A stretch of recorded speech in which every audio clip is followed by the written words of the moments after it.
우리가 운동을 한다는 것은 감각을 집어넣는 거고 그 감각이 곧 움직임과 자세를 만들어주는 거라고 생각하시면 돼요. 그래서 손 운동을 많이 하면은 우리 뇌가 좋아진다라고 하는 것들이 바로 이 호문클루스라고 하는 이 신경 지도가 그 근거예요. 어깨 통증 있으신 분들한테 눈을 감고선 어깨를 바깥쪽으로 90도 정도로 벌려보라고 했을 때 그분들의 위치가 바깥쪽으로 그대로 90도가 아니라 이렇게 내려가 있거나, 우리 성인이 성장하는 과정과 아기가 성장하는 과정은 결국은 똑같습니다. 애들이 움직임이 발달하고 정서가 발달하고 하는 것들이 우리가 운동을 통해서 발달할 수 있는 그런 환경과 결국 똑같다는 거예요. 자, 그래서 중요한 건 뭐다? 잘 알고선 해야 된다.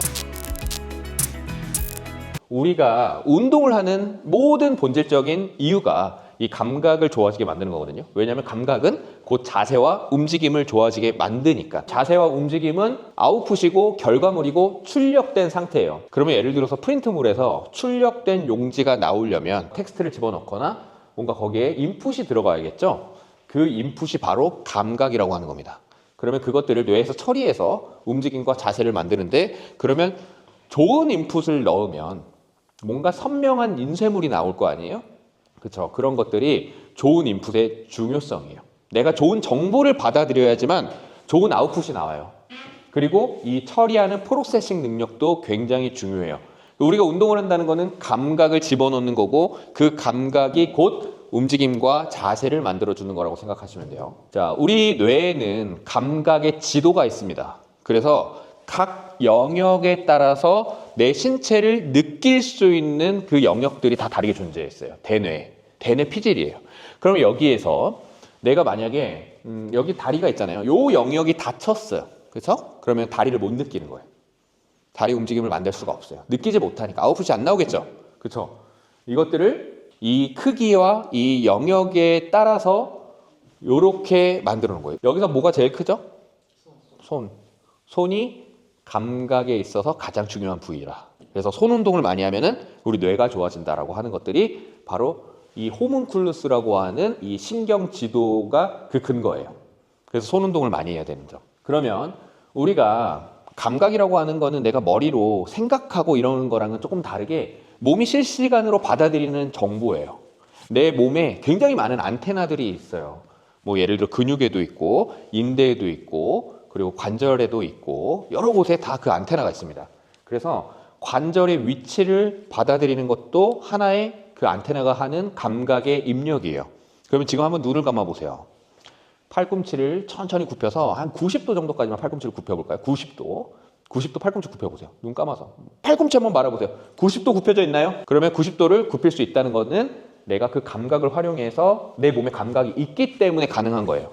그러면 팔꿈치의 감각이 떨어졌으면 90도를 굽힌다고 생각을 해도 팔꿈치 90도가 아니라 다른 각도로 굽혀져 있겠죠. 그런데 이런 것들은 실제로 너무 재활 현장에서 흔하게 많이 나타나는 증상입니다. 어깨 통증 있으신 분들한테 눈을 감고선 어깨를 바깥쪽으로 90도 정도를 벌려보라고 했을 때 그분들의 위치가 바깥쪽으로 그대로 90도가 아니라 이렇게 내려가 있거나 또는 좀 올라와 있거나 또는 올라오면서 90도로 움직여야 되는데 어깨를 움직이라고 했는데 목을 움직이고 있어요. 왜냐면 목이 가까워지면 내가 어깨 올라간 것 같거든요. 그러니까 어깨가 안 좋은 사람들은 목이 아플 수밖에 없어요. 내가 팔을 올릴 때 팔이 올라간 느낌을 받으려고 목이 같이 간 거예요. 그러니까 가까워지니까 내가 팔이 올라갔다고 생각 드는 거죠. 우리가 많은 운동의 보상들이 이런 식으로 생기게 됩니다. 자, 우리가 근육에 힘을 딱 줬을 때 내가 10 정도의 강도로만 힘을 딱 줘도 된다는 그 감각이 있어야 10의 힘을 주는데 그 감각이 떨어지면은 10의 힘을 줘야 되는데 100의 힘을 주니까 근육에 쥐가 나고선 뭔가 담이 걸리고 이러는 겁니다. 이런 것들도 하나의 감각이 부족해서 그래요. 그러면 계속 그 해당 부위에 통증이 생기고 부상이 생기고 담이 걸리고 불편한 느낌이 있는 거는 결국은 근본적으로 감각이 좋지 않은 겁니다. 그래서 재활을 할 때 아주 기초 재활에서는 피부의 감각부터 좋아지게 하기 위해서 마사지를 활용하거나 아니면은 근육의 이런 피부의 터치를 활용해서 그렇게 재활을 들어가는 이유도 그런 이유입니다. 피부에는 정말 많은 감각 안테나들이 있기 때문에 그래서 그 감각 안테나들은 누르는 깊이라든지 그리고 어느 뾰족한 정도라든지 강도라든지 이런 걸 다 느끼니까요. 그래서 몸에 뭐 발바닥에 굳은 살이 많으면 좋지 않습니다. 왜냐하면 감각이 들어올 수 있는 창구를 막아버리는 거기 때문에.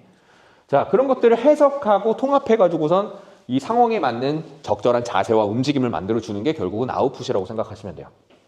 그럼 우리는 그동안 맨몸 운동이 가장 기반이 된 운동이었고 그런 맨몸 운동은 정말 좋은 운동이죠. 왜냐하면 닫힌 사슬 운동이라고 하는 건 발바닥도 지면에 붙어 있고 손바닥도 지면에 붙어 있는 동작이 있잖아요. 그러면 손바닥으로 들어오는 감각이 많이 인풋이 들어오니까 감각이 많잖아요. 그러니까 당연히 좋은 운동이고, 그리고 몸의 움직임을 조절하고 협응하고 이런 밸런스를 잡는 것 자체가 다 감각이 들어오는 거예요. 균형을 잡고 하는 것들이.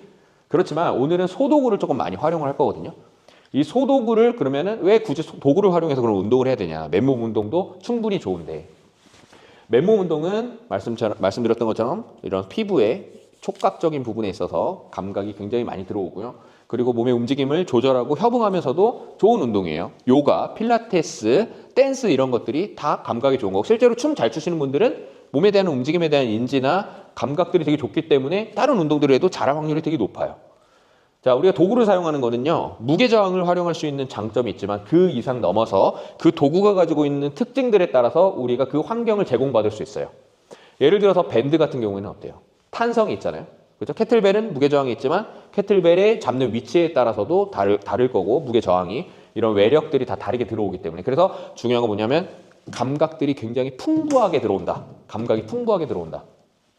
자, 그래서 스틱을 우리 활용할 때 가동 범위에 대한 인지라든지 수동적인 가동 범위 확장이라든지 이런 부분에서 굉장히 도움이 많이 되고, 캐틀벨은 바깥쪽으로 이렇게 벨이 있다 보니까 바깥쪽 저항이 계속 들어온 상태에서 몸의 불안정성이 계속 유도가 되잖아요.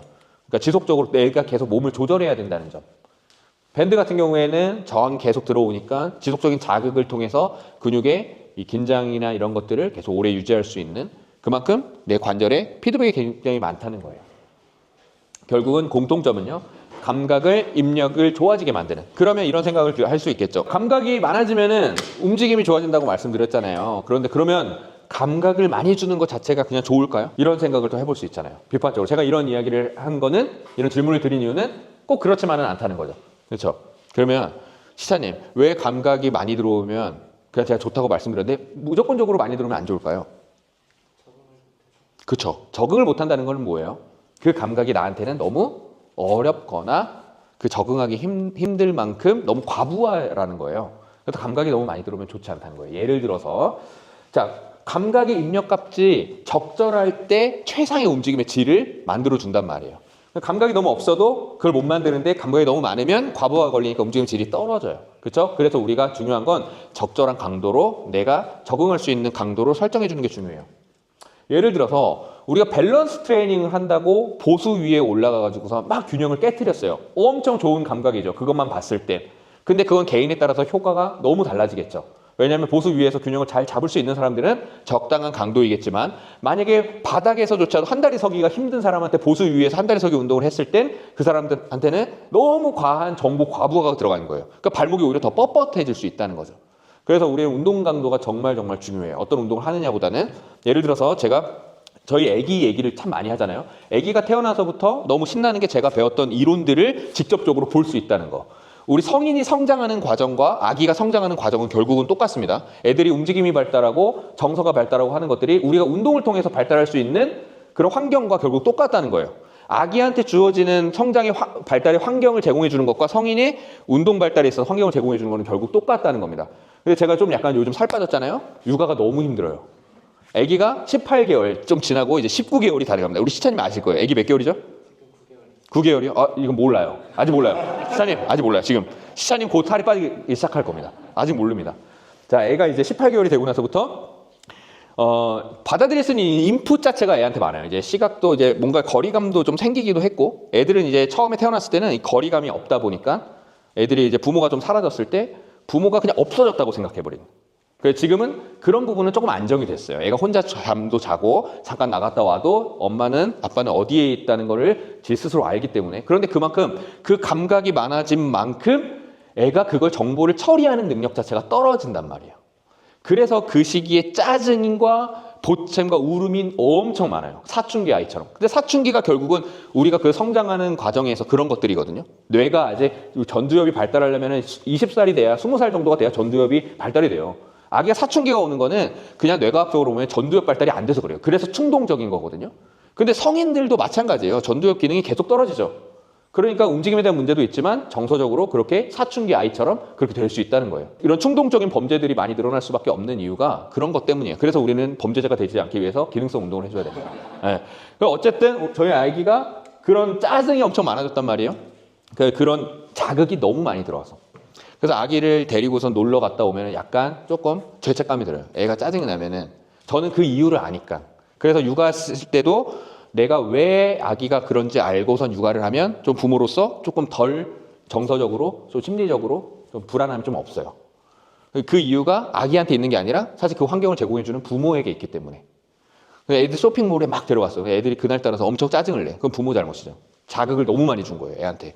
아기가 그 정보를 받아들일 수 있는 시기는 딱 있기 때문에 처음부터 너무 많은 정보를 주려고 하면은 아이는 그에 따라서 성장하지 않는다. 오히려 과부하가 온다. 그러면 제가 수업을 할 때도 무작정 밀어붙이는 수업을 하지 않는 이유도 우리 회원님들께서 제가 불가리안 백이나 뭐 엄청나게 과격한 운동들을 알고 있음에도 불구하고 그렇게 제공해주지 않는 이유는 그거 해봤자 그건 보여주기식의 운동이라는 거예요. 제가 유튜브에 올리기 위한, 누구한테 내 회원님이 이렇게 운동 잘하기 위한 그런 걸 보여주고 자랑하기 위한 거라는 거지, 실제로는 정말 아무것도 아닌 자극을 통해서 좋아지는 걸 많이 경험했기 때문에 내가 받아들일 수 있는 인풋만큼 제가 제공해 주는 게 맞는 거라는 거예요. 이해하셨죠? 그걸 명확하게 아셔야 운동의 효과가 좋다는 거예요. 내가 받아들일 수 있는 거니까, 뇌로.